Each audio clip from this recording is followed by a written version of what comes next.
weren't actually still Japanese bonds by currency as a hedge. So he was clearly involved in the day-to-day. I would say the defense scored some points just kind of getting her to admit that he was there every day, that he wasn't always hands-on, that she was running the show, at least for part of it. And so on cross-examination, how much headway did the defense make? Were they able to poke holes in her testimony? A little bit. They had a tough time, mostly because there were a lot of objections from the prosecution. I mean, you could even characterize it as almost every time they started to ask the question, if the prosecution would object to form or some other problem. So in the end, you know, during a full day on the dais, we started around 9:30 and ended around 3:30 or 4. She only really spent 3 full hours on the stand. There were a few sidebars. There were debates about, you know, admissibility of some of these audio clips of the November 9th meeting. So while they made a little headway, like I said, in kind of driving a wedge between management of Alameda and Sam Bankman-Fried, it was definitely a slog for them. And how much progress they made, it can only really be measured at the end of the trial. She's been billed as the star witness. Do you think her testimony lived up to that? I would say so. Gary Wong spent a similar amount of time on the stand. She's a key witness.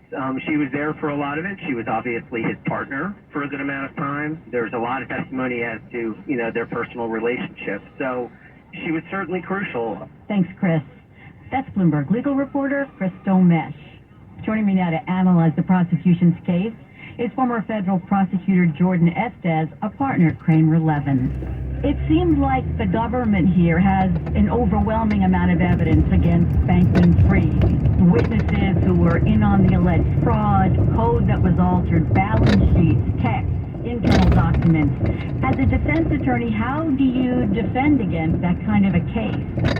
It's certainly very challenging in these circumstances. The one thing I think the defense is trying to do is create a record that this was actually legitimate business. Nobody thought they were doing anything wrong. So they're going to try to do that through the cross-examination of the witnesses as a company. I do think it's a real challenge in a case where witnesses like Caroline Ellison seem to have fully embraced that the conduct was wrongful. So if you have a witness like that, they're really going to have to attack her credibility. But I do think, from my read of her testimony, it was very overwhelming. It seemed very dramatic and compelling. So they're going to have to do a lot of work in discrediting her, which will be hard. I mean, she is approaching a railroad crossing. How much depends on the jury believing her? So I think in a cooperator case, the government really does need the jury to believe the cooperators. They need them to believe not necessarily every cooperator, but at least one of the principal ones, like Caroline Ellison. They're certainly going to have to believe her. But you can imagine the government has documents that support her testimony. And often, as the cooperator testifies, you then introduce exhibits to confirm what the cooperating witness is saying, or perhaps another witness from I later may say something that is consistent with Caroline Ellison. And the jury, very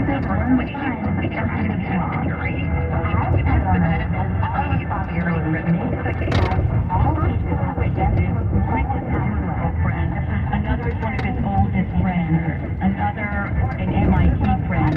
Does that help or hurt their credibility that they were friends who turned on him when things fell apart?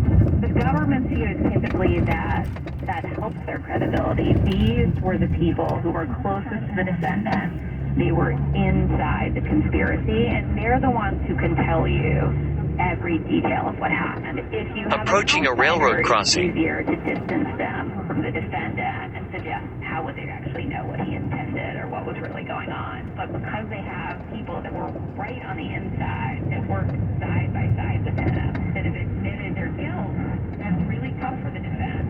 Was there anything about Caroline Ellison testimony that struck you?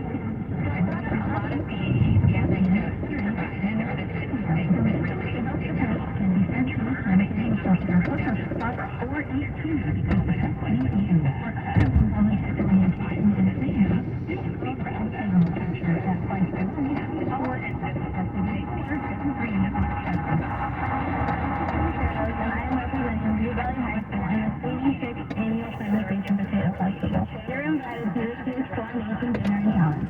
Our October 14th at the Merrill Civic Center. Dinner from Melissa's Country Kitchen. Get your tickets at Merrill Lumber, Martin Food Center, and Eventbrite.com. The Potato Festival Parade is Saturday, October 21st at 11 on Front Street in Merrill, followed by the Merrill Lions Club Free Community Barbecue with vendors, live music, and more. Potatoes, a family tradition. If I could be you, and he would be you, for just an hour. If you could find a way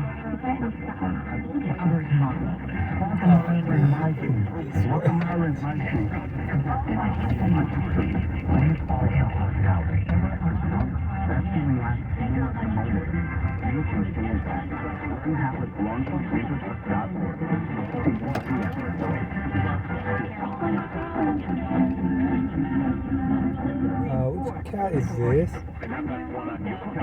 I really hope that's not what I think it is. Oh no, I hope that's not her. I hope that's not her. Same colors, but I don't know. Oh no. I hope she didn't get out. That's really not good. Let's try to.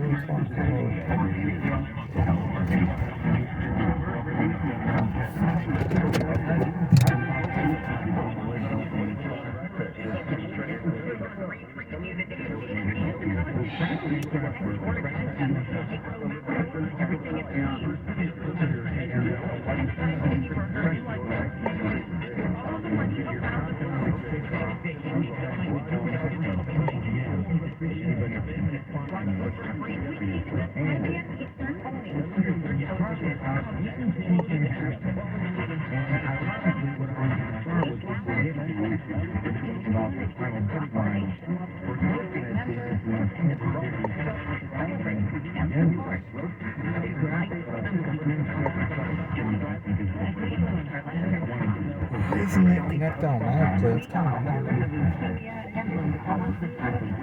I have to put my bags over there.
This GPS is great.